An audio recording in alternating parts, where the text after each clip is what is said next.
In case I don't see you, good afternoon, good evening, and good night.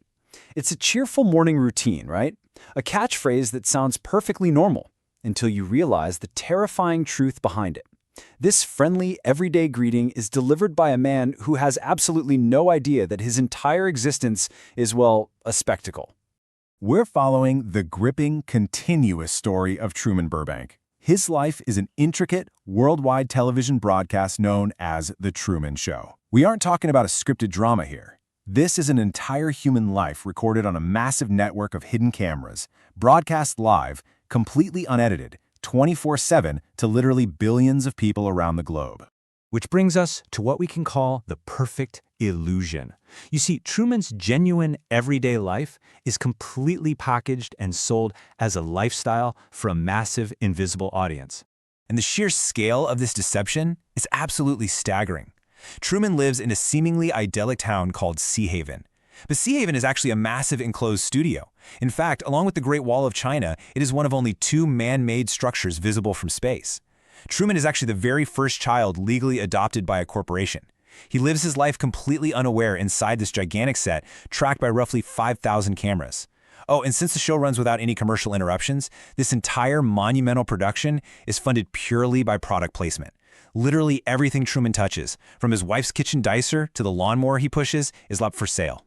It creates this wild, jarring contrast. On one side, you've got Truman's everyday life. He's greeting his neighbors, petting the local dog, heading to his desk job. To him, it's warm and totally genuine. But on the other side, there's a highly secretive control room where a creator named Christoph is orchestrating every single moment. So, while Truman is just saying a friendly good morning, the control room is clinically calling for crane cams, tweaking the background music, and directing actors right into his path to create the illusion of a completely spontaneous day. But, inevitably, we start seeing cracks in the facade. Because a perfectly controlled environment is, at the end of the day, still just a cage, and slowly but surely, it begins to break down. Truman experiences a rapid succession of bizarre anomalies that finally spark his paranoia. First, a heavy stage light disguised as an aircraft part just randomly crashes onto his street from the artificial sky above. Soon after that, his car radio accidentally picks up the production's internal frequency, and he actually hears the directors tracking his driving movements in real time. But the absolute biggest shock hits him when a homeless man approaches him on the street. Truman looks closely and realizes it's his father, a man who supposedly drowned in a tragic boating accident years ago. Naturally, the production team goes into overdrive, scrambling to cover up these cracks, throwing up the most absurd roadblocks imaginable. They forcibly drag the actor playing his father onto a bus to get him out of there. Whenever anyone tries to actually tell Truman the truth, the show's creators immediately discredit them by blaming it on schizophrenia. They trap Truman in these deliberately looping traffic jams to keep him from driving away. They even use localized weather control. We're talking pouring rain exclusively on Truman just to manipulate where he goes. This pushes Truman into a search for truth. His growing, creeping suspicions turn into a very active, desperate quest for answers. Faced with all these bizarre glitches, he remembers a desperate warning from a girl he knew named Sylvia. Back in the day, she managed to break character during a brief, completely unauthorized date with him on the beach. She tried so hard to tell him his world was fake, that everyone around him was pretending, and that the sky and the sea were just a set, right before a guy claiming to be her father dragged her away, insisting she was mentally unwell.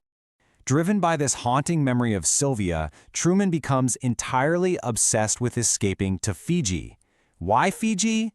Well, he looks at a globe and realizes it's the absolute farthest place away you can possibly get before you start coming back around. To Truman, Fiji represents the ultimate untouched reality. It's a place where he thinks the cameras can't reach him, and more importantly, where he hopes Sylvia might still be waiting for him.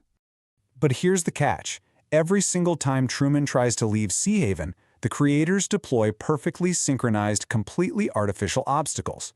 He goes to book a flight to Fiji. The travel agent tells him everything is fully booked for a month. He tries boarding a bus to Chicago. The engine magically stalls out. He even tries just driving off the island with his wife, and bam, they are suddenly stopped by a totally fabricated red alert for a nuclear plant leak. The walls of his prison might be invisible, but wow, they are incredibly solid. The tension really peaks with this deeply heartbreaking betrayal. Truman is completely distraught, so he confides his fears to his lifelong best friend, Marlin. But Marlin isn't speaking from the heart here. Christof, the show's creator, is sitting up in the control room, literally feeding lines into a tiny earpiece hidden in Marlin's ear. So Marlin looks his best friend right in the eyes and delivers the exact line Christof whispers to him, successfully calming Truman down with the ultimate lie, all wrapped up in the illusion of genuine friendship. Now we reach the point of escaping Sea Haven. Because an illusion like this, no matter how emotionally manipulative, just cannot hold forever. Truman finally does the one thing the cameras never planned for. He becomes completely unpredictable. He seemingly vanishes from his basement, sneaking out through a secret tunnel. An absolute panic sets into the control room. For the first time ever, the broadcast is actually cut. In a desperate, frantic hunt to find him, Christof utters this chilling command: "Cue the sun." He literally turns on the massive studio lights to simulate broad daylight in the middle of the night just so they can scour the island. They eventually locate him out on the water. Now, keep in mind, Truman has a deeply engineered phobia of the ocean, specifically instilled in him by that staged drowning of his father. But despite that terror, he sets sail. To stop him, Christof accesses the weather program and drops a violent artificial storm directly over Truman's little boat. The wind is howling, lightning is striking, waves are crashing, all in this calculated effort to capsize him and just break his spirit entirely. But Truman's response?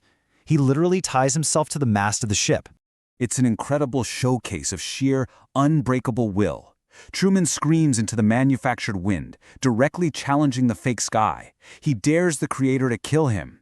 And because the whole world is watching this unfold live, Christof realizes he absolutely cannot murder his star on television, so he's finally forced to cease the storm. Which brings us to confronting the creator. The artificial storm breaks, the waters calm down, and Truman's boat keeps sailing until... thud! It physically crashes right into the painted wall of the fake horizon. Truman finds a literal exit door built right into the painted sky and prepares to leave. But suddenly, this booming voice speaks down from the heavens. It's Christof. He argues desperately that Truman should just stay in the safety of Sea Haven. Christof claims that his artificial world offers joy and complete protection from fear, whereas the real world outside, it's sick. It's filled with the exact same lies and deceit, just without the safety net that Christof has so carefully provided. Truman looks up and asks this haunting question into the sky. Was nothing real? And Christof simply replies, "You were real. That's what made you so good to watch." It's a line that brilliantly captures the heavy philosophical weight of this entire story. The undeniable authenticity of a real human soul completely trapped within a counterfeit universe. Defying the man who controlled his entire existence from birth, Truman just smiles. He takes one final, highly theatrical bow to his unseen global audience, delivers his iconic, cheerful catchphrase one last time, and steps right through that exit door into the dark, unscripted unknown. The very moment he leaves, the broadcast abruptly ends, the transmission ceases. And the spellbound global audience, people who had been watching his every single move for 30 years, simply ask for the TV guide to see what else is on. They are instantly ready to just consume the next piece of entertainment.